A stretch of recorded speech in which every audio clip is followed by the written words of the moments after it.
Saludamos en Salud y Algo Más a la doctora Laura Villamil. Ella es médica especialista en psiquiatría y salud mental, magíster en nutrición clínica de la Universidad de Valencia y experta en adicciones del Hospital de Vall d'Hebron en Barcelona. Doctora Villamil, bienvenida a Salud y Algo Más. ¿Cómo estás, Camila? ¿Cómo te ha ido? Gracias por la invitación. Bueno, doctora, aquí muy bien, ya acercándonos a Navidad, y yo siento que estas fechas son muy acordes para hablar del duelo, ¿no? Para de pronto soltar un poco, porque yo siento que cuando uno está en duelo, también no le gusta socializar, ni le gusta contarle a los demás cómo se siente, ni decirle a los demás cómo se siente. ¿Cuál es de pronto la magia de esta época, doctora? ¿Qué hacer en esta época navideña? Esta época navideña genera muchas emociones. Hay personas que la disfrutan, pero hay otras personas que la sufren completamente. Y este es el caso de las personas que se encuentran pasando por un duelo. La vida definitivamente es un mosaico de tiempos diversos. Todo va pasando. Y la realidad es que finalmente todos vamos a morir, pero no estamos acostumbrados a vivir ese tipo de situaciones, y ese tipo de situaciones de pérdidas van a generar sufrimiento, van a generar dolor. Y aquí es cuando debemos aprender a manejar o a resignificar la Navidad, sobre todo cuando de pronto hemos perdido un ser querido en estas fechas especiales, o cuando hemos perdido a un familiar en fechas cercanas a la Navidad. Mire, doctora, que yo creo que uno de los duelos más duros de Navidad es ese, el de perder a alguien, ¿no? El de esa persona que ya uno no puede ver, esa persona con la que uno ya no puede compartir. ¿Cuál sería esa recomendación que uno puede darle a una persona que realmente perdió a alguien, pero no que lo perdió simplemente porque no lo pueda volver a ver porque se fue, pero está lejos, sino porque no puede verlo porque ya falleció? Antes que nada, es importante decirle a las personas que están pasando por un duelo que la pérdida que condiciona el proceso de duelo es emocionalmente traumática, en la misma medida que lo es una quemadura o una herida, y por eso es muy, muy, muy doloroso. Y como toda herida, va a necesitar un tiempo para mejorar, para cicatrizar. Así como las heridas físicas necesitan cicatrizar fisiológicamente, las heridas emocionales también van a requerir cierto tiempo y ciertos cuidados para poder sanar, ¿cierto? Si no tenemos ciertos cuidados, por ejemplo, con una herida física va a aparecer un queloide, que es una cicatrización patológica. Lo mismo pasa con las heridas emocionales. Si no cuidamos ese proceso, vamos a caer de pronto en un trastorno depresivo, en un cuadro mental importante que puede llevar incluso a que una persona quiera dejar de vivir, no pueda funcionar adecuadamente en su día a día. Entonces necesitamos primero no presionarnos, saber que se requiere un periodo, un tiempo necesario para la cicatrización normal, para recuperar ese equilibrio en la vida. Debemos ser pacientes con nosotros mismos cuando estamos pasando por un proceso de duelo. El duelo tiene algunas fases y es importante vivir una a una, cada una de ellas, ¿cierto? Pueden ser en orden, en desorden, pero es importante vivir cada una de ellas para lograr incluir, digamos, ese proceso de sufrimiento o de duelo en el equilibrio normal de la vida. Si hay una persona que de pronto está pasando, que ustedes conocen y que está pasando por un proceso de duelo, podemos simplemente escuchar si no sabemos qué decir. Podemos incluso compartir la tristeza que sentimos por el hecho de ver al otro triste. Ofrecer ayuda. Muchas veces lo que se necesita es acompañamiento. Las personas que están en un duelo frecuentemente se sienten muy solas y lo que buscan es compañía, o que les pregunten cómo se sienten, cómo están, y escuchar simplemente la respuesta. No se requiere de nada más. ¿Mm? No necesitamos consuelos falsos ni palabras que minimicen la pérdida, no. Necesitamos sinceridad, ¿cierto? Y escucha. Doctora Laura, ahí digamos que yo quisiera darte un poco un mensaje también a esas mamás, a esas abuelas que son las que muchas veces tienen que enfrentar esa Navidad sin su esposo, o al contrario, ese abuelo o ese papá que tiene que enfrentar la Navidad sin su esposa. Y es gente que muchas veces ha vivido más de 20, 30, 40 años con esa misma persona al lado, y que muy seguramente esa primera Navidad sin la persona que siempre lo ha acompañado pues va a ser una Navidad más difícil. ¿Cuál sería el mensaje o qué le recomienda usted a los hijos que van a estar con sus papás ese día, esa noche de Navidad? ¿Cuál sería la conversación que hay que tener en el caso de que la mamá o el papá llegue, no sé, triste a esa noche? No es algo sencillo, pero es importante permitirle a la otra persona sentir tristeza, dolor o la emoción negativa o positiva que sea, ¿cierto? Se podría hablar, digamos, y recordar los momentos alegres que se vivieron con esa persona. Estos recuerdos podrían generar incluso liberación de serotonina y de otras hormonas que podrían generar al menos algo de calma, ¿cierto? El hecho de recordar momentos bonitos, alegres, pueden generar algo de tranquilidad. Hay que encontrar sí o sí formas de expresar las emociones. Si no se expresan las emociones, las personas van a terminar enfermándose físicamente, ¿cierto? No siempre toca con palabras, a veces puede ser escribiendo, con música o de alguna forma. Y es importante transmitirle a la otra persona que debe ser paciente consigo mismo, que así mismo como las heridas físicas toman un tiempo para sanarlas, las heridas emocionales también. También es importante de pronto proponerle hacer algo con ese tiempo que está pasando, porque es que si uno simplemente deja pasar el tiempo, el duelo de pronto no se va a resolver. Entonces, en medio de ese tiempo que pasa, sería muy bueno acudir de pronto a un proceso terapéutico, de pronto leer algún libro de duelo, utilizar alguna herramienta, ¿cierto? No existe, digamos, por ejemplo, la receta perfecta para todo el mundo, porque obviamente cada persona vive el duelo a su manera, de acuerdo a sus experiencias de vida, de acuerdo a su personalidad, de acuerdo a si tiene algún trastorno mental o no lo tiene, ¿cierto? Pero lo que sí es importante es no comparar el dolor, por ejemplo, propio con el dolor de los demás, que es algo que he visto, ¿sí? Y que es algo muy malo. Entonces llegan a la consulta diciendo, es que en el funeral tal persona estaba llorando y yo no, y se culpan por ese tipo de cosas.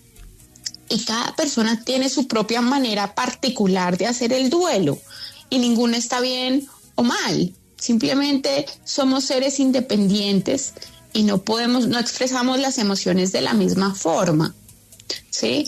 Ahora, si es una persona que de pronto recientemente ha perdido un familiar y no quiere asistir a las fiestas, por ejemplo, no le dan ganas, pues esto también puede ser completamente respetable, porque finalmente el luto, por ejemplo, es una parte importante del duelo. Es algo cultural, pero que puede ayudar en ocasiones a elaborar ese duelo, y uno debe respetar eso como familiar para que finalmente se llegue a la etapa de la aceptación. Doctora, ahí está Magda, que tiene una pregunta para usted. Magda, adelante. Buenas tardes, muchísimas gracias. Quiero felicitarlos por ese programa tan genial que siempre se convierte en nuestra compañía después del almuerzo. Doctora Laura, yo hace 4 años perdí a mi madre y estoy batallando con ese dolor ya hace 4 años, y hay días o hay semanas en que quiero levantarme, estar activa, como que le haya sentido a la vida, y hay otras semanas que realmente estoy muy decaída, y este dolor, esta depresión por la ausencia de ella está somatizando con mi salud o en mi salud, vivo con muchas gripas, se me bajan muchísimo las defensas. Digamos que dentro de los cuadros que su merced ha tenido la oportunidad de entender o de pronto estudiar, ¿esto es normal, doctora, que uno una semana esté bien y que el dolor se vuelva cada día más fuerte? Gracias por compartir tu historia. Ya han pasado muchos años, según lo que nos estás comentando, y esto nos haría pensar en que tu duelo se está convirtiendo en una depresión mayor, en un duelo patológico, ¿cierto? Entonces yo sí te sugeriría asistir al psiquiatra, porque cuando ya hay banderas rojas, como por ejemplo que tu funcionalidad no esté siendo adecuada, que te sientas sin energía, desmotivada, sin ganas de levantarte, incluso a veces con pensamientos de no querer existir, que se altere tu sueño, que no disfrutes las cosas que antes te llamaban la atención, que tengas alteraciones en el apetito, pues aquí ya tú deberías, digamos, buscar ayuda. Sí, doctora Laura, imagínese que ahorita que está la oyente ahí en el teléfono y que ella dice esto, yo pensé, y en algún momento pensé que habían etapas del duelo y que la etapa de pronto iba sobrepasando una y la otra, pero la oyente dice que con el tiempo se ha vuelto más fuerte. ¿Realmente existen esas etapas del duelo o puede que sí, puede que no pasen en todas las personas? Sí existen unas etapas que aparecieron desde el año 1969, las desarrolló una psiquiatra llamada Elizabeth Kubler, y estas etapas están dadas por la etapa, digamos, de la negación, de la ira, de la negociación, de la depresión y de la aceptación. Estas etapas no tienen que ir en ese orden que yo acabo de mencionar, pero sí es frecuente que todas las personas que están pasando por un duelo las vivan. Hay personas que empiezan no por la etapa de la negación, sino por la etapa de la ira. Hay personas que empiezan por la etapa de la depresión. Pero lo que sí es importante es que todo el mundo que pasa por un duelo termine pasando por la etapa de la aceptación. Que acepten la pérdida, que aprendan a convivir con ese dolor emocional, que aprendan a ser conscientes que ese ser querido ya no está, pero que también recobren la capacidad de sentir alegría, de sentir ganas, de sentir placer, de sentirse motivados, porque finalmente la vida continúa. Doctora, podríamos también hablar en ese orden de ideas, hablar de diferentes tipos de duelo. Claro, no hay que minimizar ningún duelo, pero puede ser mucho más duro perder un hijo o un padre, que de pronto que el novio se vaya, o que se vaya a otro país, o que el novio lo deje, o que una amiga ya no esté porque se fue con el esposo. Digamos que los duelos pueden ser diferentes. Así es, no siempre el duelo se da pues por la pérdida o por la muerte de un ser querido, sino que muchas veces se viven duelos por la pérdida incluso de un trabajo, ¿cierto? Por una pérdida económica, por un fracaso económico, por un fracaso sentimental, digamos, la ruptura de pareja también puede generar un duelo muy grande. Se puede vivir un duelo, por ejemplo, por una parte del cuerpo o por el diagnóstico de una enfermedad crónica que te haga sentir que pierdes tu independencia y que pierdes tu autoestima, ¿sí? Se pueden vivir duelos también por la pérdida de una amistad. Es decir, todas las pérdidas, sean ya de personas o incluso a veces de objetos materiales, pueden generar sufrimiento. Hay unos que van a impactar más o menos, digamos, a nivel mental, pero lo que sí es importante es identificar cuándo se necesita buscar ayuda, porque siempre se va a sentir algo de tristeza, algo de desilusión, pero lo importante es que eso no perdure en el tiempo. Hay que tener en cuenta, por ejemplo, algunos síntomas de alarma en el duelo patológico. Muchas personas que tienen duelo se sienten culpables prolongadamente. Esto no es normal. O tienen ya el lentecimiento psicomotor al punto de sentirse sin energía, o aparecen las ideas de suicidio. Y esto es completamente patológico, ¿sí? Por otro lado, tenemos que tener en cuenta algunos predictores del duelo patológico. Por ejemplo, personas que tienen una pérdida de cualquier tipo, pero además de eso tienen una inadecuada salud física o mental, tienen ya duelos repetidos, se da un duelo por una muerte repentina, inesperada, o en el caso a veces de los hombres que de pronto no saben o no les queda fácil expresar sus emociones y explicar lo que están sintiendo. Aquí tenemos que estar, digamos, a la expectativa y muy pendientes de lo que va a suceder. Mira, doctora, que uno leía pues diferentes artículos sobre el duelo y la Navidad, y en muchos uno se encuentra con que realmente la Navidad dificulta ese proceso natural del duelo. Pero también se lee otros artículos en los que la Navidad pues es el momento en que usted se reúne con su familia y no está solo en su casa. De pronto puede que la soledad muchas veces sea amiga de ese duelo, y que usted se sienta más triste de lo normal cuando está solo. Pero ¿realmente podemos encasillar en que la Navidad tiene alguna incidencia en ese duelo? Total, y mira que lo que tú dices es completamente cierto, Camila, porque la Navidad para muchas personas es una época que genera muchísima alegría, ¿sí? Que genera esperanza, el hecho de ver tantas luces encendidas, de tener reuniones familiares. La mayoría de las personas tiene un estado de ánimo, digamos, alegre o por lo menos tranquilo. Muchas personas entran a periodos de vacaciones y esto genera mucha calma. Pero por otro lado, hay personas que se abruman con todo esto. Hay personas que no disfrutan de pronto los lugares llenos de personas. Hay personas que no disfrutan el hecho de escuchar villancicos una y otra vez, que se cargan.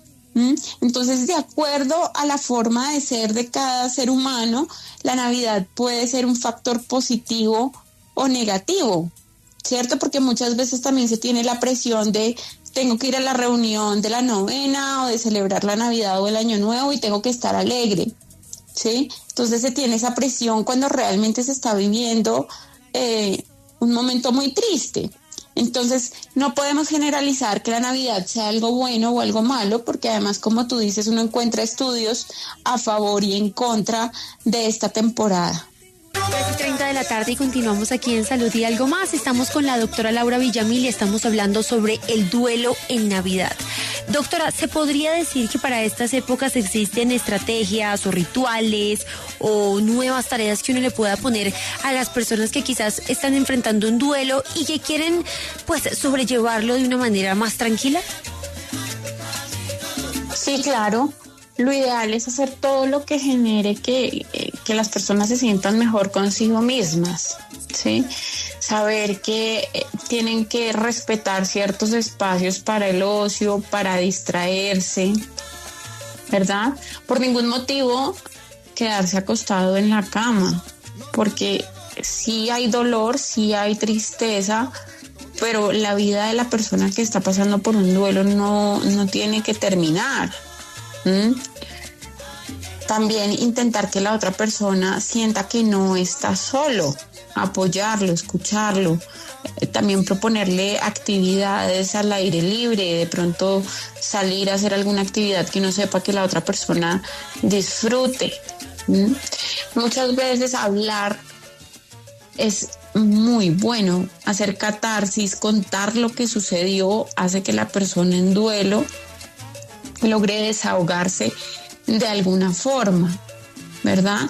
Ya si uno ve obviamente signos de alarma, acá es importante invitarle a que consulte, pero la distracción, mantener el pensamiento ocupado, hacer actividades que generen sensación de tranquilidad es muy importante. Doctora, ¿hay algunos signos de alarma que también debamos tener en cuenta? De pronto si vemos a nuestros papás o a nuestros hijos porque no se perdieron a su perro, ¿cuáles son esos signos que debemos tener en cuenta y decir hay que pedir ayuda? Que la persona entre en negación, que uno se dé cuenta que de pronto no ha caído en cuenta que esto sucedió después de un tiempo, que sienta culpa, tristeza, ira la mayor parte del tiempo, ¿sí? Que empiece a evadir sus deberes, ir a estudiar, ir a trabajar, que se aísle, por ejemplo, de las personas, de los seres queridos, de los familiares, que empiece a sentir o que uno vea que esta persona tiene desinterés por actividades que antes le llamaban la atención, o que simplemente hable de la otra persona y exprese que quisiera irse con esa persona. En el caso de un duelo, pues por la muerte de un ser querido. Por otro lado, muchas personas también desarrollan a veces síntomas ansiosos, palpitaciones, inquietud, falta de sueño. Esto lo debemos tener muy en cuenta a la hora de pronto decirle, deberías pedir ayuda. Sí, doctora, ahí me surge una duda. ¿Hay algún tiempo prudente para el duelo? ¿Hay algún tiempo que usted pueda decir, puede ser de tanto tiempo, de este tiempo a este tiempo y es normal un duelo? Sobre todo para ese tipo de negación que usted dice, ¿cuánto tiempo debería ser antes de decir, bueno, realmente aquí hay algo mal? El tema de la negación debe durar más o menos semanas, ¿sí? Pero más o menos los duelos elaborados deben durar más o menos entre 6 meses, 1 año. Hay personas que duran con tristeza más tiempo y puede llegar a ser normal, pero lo que uno tiene en cuenta son los criterios que nombré hace un momento para identificar si esto ya es algo patológico, ¿verdad? Pero lo importante es que mientras pase ese tiempo, la persona que está viviendo el duelo haga actividades, haga cosas que le ayuden a elaborar el duelo, porque si no se hace nada, la persona va a deprimirse, va a vivir un duelo completamente patológico. Doctora, y me surge otra duda. ¿El duelo de un niño y el duelo de una persona mayor es el mismo duelo? ¿Tiene esas mismas etapas? Y en esta época de Navidad, digamos que podría vivirse de una manera similar. Fíjate que depende de la edad del niño, ¿no? Porque si es un niño muy chiquito, de pronto ni siquiera tiene conciencia de lo que es la muerte. Los niños muy chiquitos piensan que si alguien muere, después va a aparecer, ¿sabes? El tema de la abstracción es completamente diferente al pensamiento ya de un adulto. Si es un niño ya más grande o un adolescente, puede vivir el duelo incluso con algo de irritabilidad, más que con tristeza. Las personas ya adultas muchas veces expresan tristeza la mayor parte del tiempo y síntomas un poco diferentes. Ahora, sin importar si es adolescente o adulto, cada persona, nuevamente repito, puede vivir el duelo de una forma completamente distinta. Hay personas que no lloran para nada. Hay personas que en cambio lloran todo el tiempo. Hay personas que evitan hablar de lo sucedido, mientras que hay personas que prefieren hablar todo el tiempo de lo que sucedió. Y esto obviamente depende de la personalidad y depende pues de sus experiencias, de su crianza y de otros factores. Pero no por eso podemos juzgar o decir es que esa persona no le importa o no está sintiendo, porque realmente no sabemos qué es lo que está pensando. Mira, doctora, aquí un oyente nos escribe y yo quiero hacerle esta pregunta para que usted también le pueda dar una respuesta. ¿Qué pasa con los hijos que se van y nunca más quieren volver a compartir con sus padres? Es como si estuvieran muertos en vida. Es muy doloroso, ¿cierto? Este tema de los hijos es muy un duelo muy fuerte. De hecho, es de los duelos más difíciles que puede elaborar un ser humano. Por lo general se generan no solamente síntomas mentales, sino también síntomas físicos, ¿sí? Y esto va a generar muchísima culpa, pero aquí también hay que entrar a concientizarse que el libre albedrío existe y que si el hijo se fue y no quiere volver a hablar, pues es también por algo, y muchas veces hay que más bien trabajar en la culpa, no sentir culpa y saber que esa persona tuvo esa elección por algo diferente, ¿cierto? Obviamente aquí esta pregunta es muy abierta, no sabemos el por qué el hijo tomó esa decisión, qué edad tenía la persona, pero pueden haber pues muchos factores de por medio. Pues doctora Laura Villamil, muchísimas gracias por acompañarnos hoy en Salud y Algo Más. Y por favor recuérdele a todos los oyentes dónde pueden encontrarla si quieren hablar de duelo o otros temas en los que usted pueda ayudarlos.